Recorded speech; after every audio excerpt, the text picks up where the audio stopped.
云陪你守护全家再升级。观众朋友，大家在防新冠肺炎，像我们的摄影棚，你看我们也有隔板，也有保持这个距离，没有办法完全拉那么开的时候，至少我们隔板把它挡起来哦，这就是一个防疫的作为。那么在过程当中，大家知道咳嗽是一个指标，所以只要有人咳嗽的话，大家就会害怕，甚至有一些名人咳嗽，大家也特别关心。 这几个案子应该是蛮清楚的啊。话说到一半，陈时中忍不住咳了一下。 麦克风放下后，又连续咳了3、4次，最后还直接拉起背心捂住嘴巴，实在忍不住喝了一口水才缓解，不禁令人担心，连日来疫情加速攀升，部长是否真的累了？好，台中市长卢秀燕在出席国道3号乌日交流道联络道延伸案的工程时，先是上台致辞，不过突然咳了一声，讲着讲着又连咳好几声。中华关系。 虽然他都有戴口罩，但市長的身體似乎為恙，引起在場媒體關心。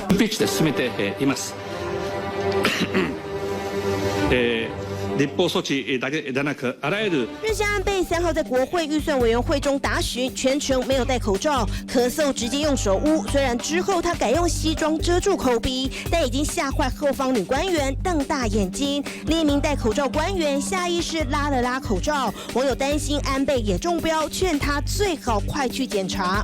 我觉得我们全场都笑了，因为后面那个人的眼神太传神了，太传神了。这就是现在大家听到别人咳嗽的表情啊，尤其是安倍第一个动作，他居然用手遮住的时候，然后拿到后面，然后我想说后面那个女的惊恐表情完全就是传神到极致。后来虽然他记得要用这样子遮住，但是大家都突然间觉得，口罩要戴密一点，毕竟强生都会得，谁知道安倍会怎样呢？可是我觉得你看哦，像陈时中那个咳，我们就想说，这天给干嘛长掉？有时候突然间被噎到，对不对？可是卢秀燕的咳真的有点弹声，我心里面觉得干嘛怪怪。来，专家说一下这个咳到底有什么不其实那个卢秀燕跟那个安倍晋三的听起来，我都听到有一点点的弹声，所以我觉得他们那个比较有一点点，因为他们后来都没有确诊是新冠，当然没有都没有哈。 啊，所以感觉起来就好像我们刚刚讲的，有点像是鼻窦炎过去一点的地方啦。啊，所以不是感冒啊？不，有可能，也有可能是单纯的感冒。但是对我来讲，如果他们是长期在咳的话，有可能只是一些鼻窦炎。啊，像那个部长的话，我觉得他可能是最近太累，有点咽喉炎的啦。哦，而且他好像有点痛苦，就是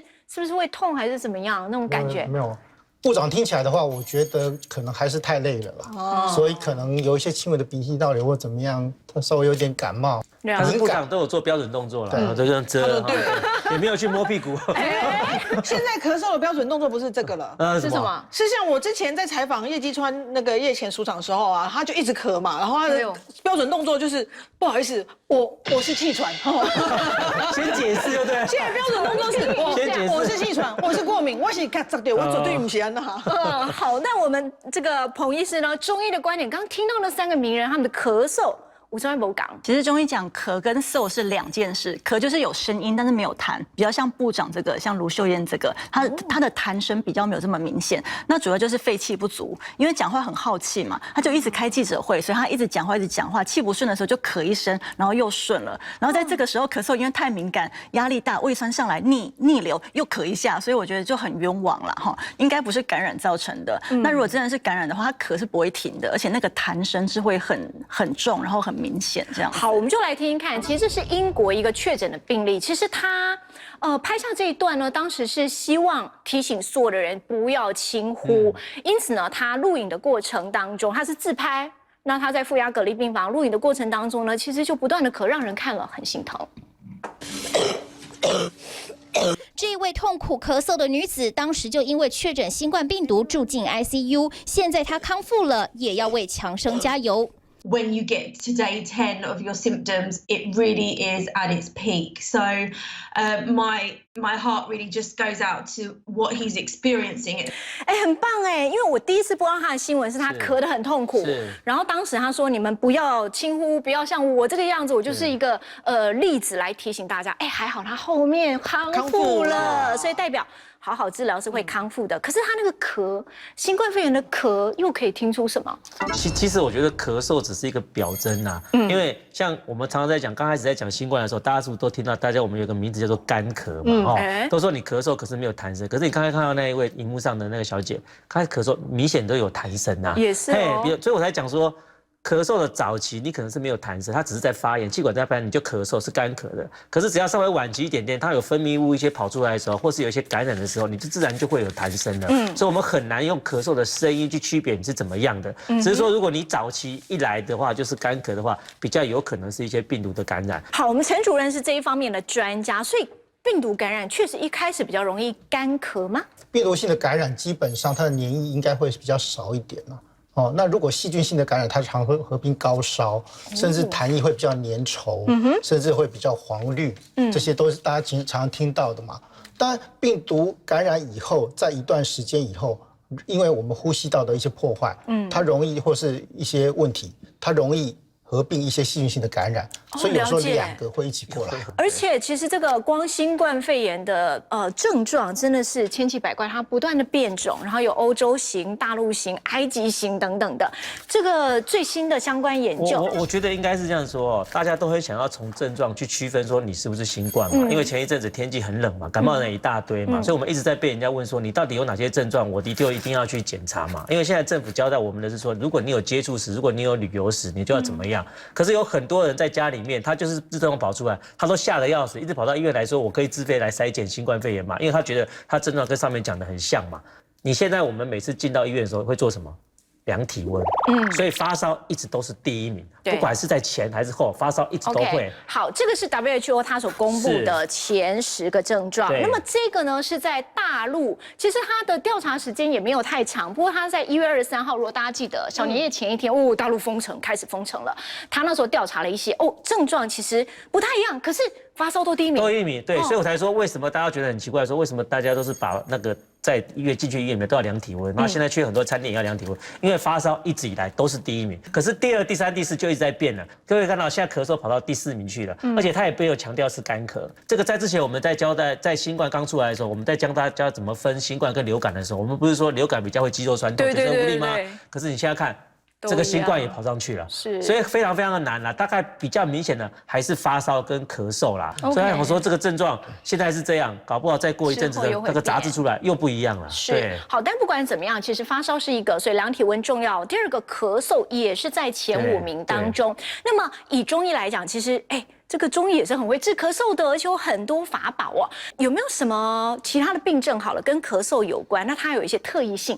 一般我们最常见就是所谓敏感性咳嗽。敏感性咳嗽它就是发作的时间有一个特色，就是说过敏的东西诱发，比方说你躺在床上，然后有一个尘螨过敏，你就会过敏咳，或者是进出冷气房的时候，你会冷到咳一下，或是变天的时候会咳，它会有一个天气或者是一个环境的变异性。那比较常见就是大家就说鼻涕倒流啊、胃酸逆流这种。其实鼻涕本来就是清洁我们一些灰尘啊，是一个正常的。那鼻涕本来就会正常的倒流，那这个过程大部分人其实没有什么感觉，可是有的人比较敏感，所以他倒流的时候，他就会觉得喉咙痒痒的，自己在咽喉部这个鼻咽的部分会觉得有一个黏黏的东西，就是去除不了，不会像胃酸，它是有时候是呛上来的，所以他的那个不舒服的感觉是持续更久的。那刚刚那个新冠肺炎，它那个咳声啊，有一个很明显的，我们有点像医学上叫 buccal cough， 就是那种很像狗吠声这样，最后咳到想要把肺咳出来那种感觉。有一个病很像，就是百日咳，它其实就是咳到最后，它其实没什么痰，可它的咳声是到最后会有一个咻这样一声，它是一个很典型的咳嗽的声音。那根据这个疾病管制局它的这个统计哈，我们1年大概还是有70几位的这个百日咳的病人，不过都是发生在3个月以下的小婴儿比较多。那最后一个哮喘就是属于支气管的扩张了哈，支气管的黏膜扩张，然后它整个纤毛是无力的情况下，它其实是没有痰，可它的咳声也是非常的费力，所以这种咳嗽听起来哈，跟新冠肺炎的咳嗽声音，我想还是有很大的不一样。有区别的。对，好，但不管怎么样，大家一定都有咳嗽的经验，非常难受，而且忍不了。这个时候我要来问一下主任哦，你刚告诉我说，其实大家在咳的时候有一个保护动作会比较好，怎么做？基本上因为大家咳嗽的时候常常是这样咳一下哈，对不对？或者是还好你被隔住了，对，被隔住。我一直想要闪，好像正中间这样，我尽量对正中间，好吧？咳得好真实。当然，因为我常要教病人，你要演得很像，他才会相信你啊。所以病人常咳嗽是怎么样？张用力咳，但是你自己看哦，他的动作是怎么样？我说硬着咳。胸口是扩张的，变成整个肌肉是绷在那边的咳嗽，所以你常咳到最后会怎么样？我两边这边都会痛嘛，对不对？常不是这边痛，不是就那边痛，所以会建议病人的话，两只手扶着胸口。哦，这样子啊，稍微这样咳哦，抱着，因为我们震动比较大的是这一边嘛，所以把这边稍微扶一下，就对。或者是你要咳嗽也不用，稍微弯下，抱着肚子稍微弯下腰来，让我们肺部啦，还有我们肌肉这边稍微放松，我用力这样咳嗽的话，因为我们肺常积的会在下面，我们下面的肺的是比较扩张的，所以这时候用力咳嗽的话，它会从旁边比较容易出得来。所以你说一个是往前，然后另一个是抱着这边，然后也是这样往前吗？主要是你已经痛了，你一痛了，你不抱着它，让它的肋骨。肋膜减少摩擦，你会更痛啊，所以一定要抱着这样子咳。我在教功的过程哈，因为一般人身体不好，他来学功都会有痰。那我在教的时候，很多人就是像刚才陈医师这样讲，咳到最后血丝都咳出来，然后我就会教他，你咳的时候一定要这样子收一下。其实我们现在正常人没有感觉哦，如果你是真的感冒或者有痰的人。这样一收，2下痰就出来，而且出来的量是非常非常大。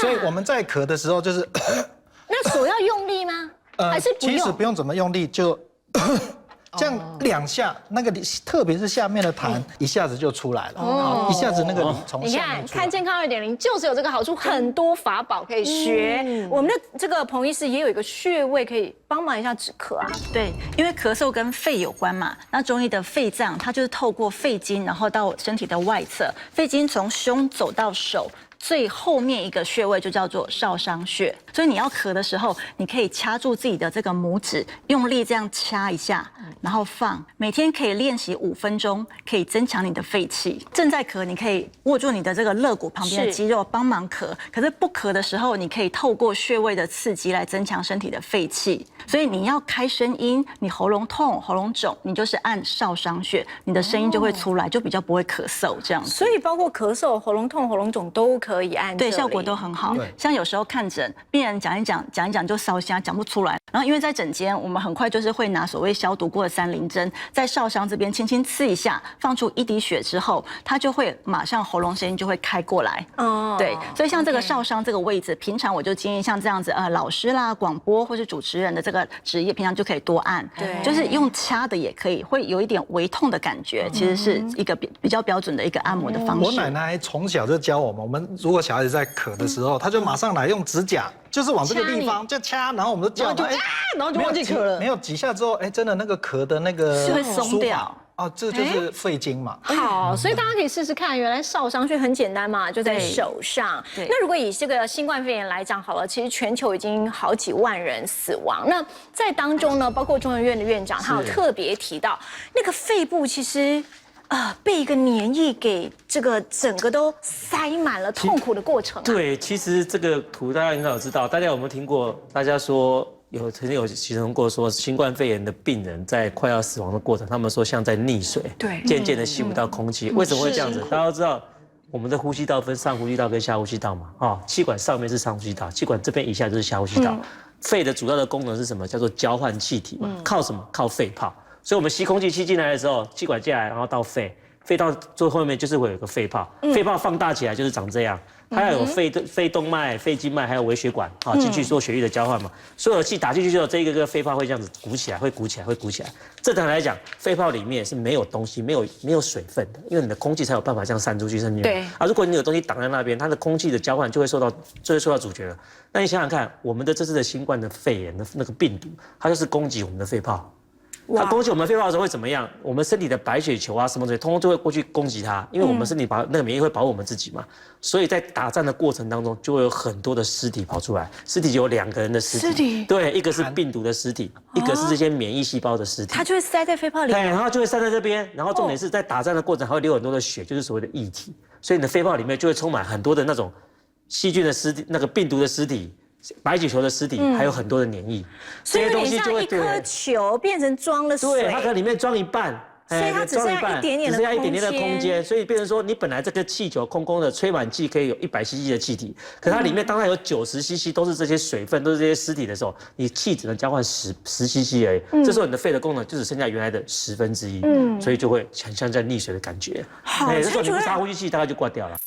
很多国家现在都开始想说怎么办，呼吸器不够。英国连来送做吸尘器的都开始做，真的是的。然后意大利更酷，他们是 F1 系列的赛车联盟，所以全球各大团队都动起来，就是为了什么？希望能够让病患争取时间。我们把合谷穴做一个上下的戳动，然后呢往前的时候，我这里就会有一个快速的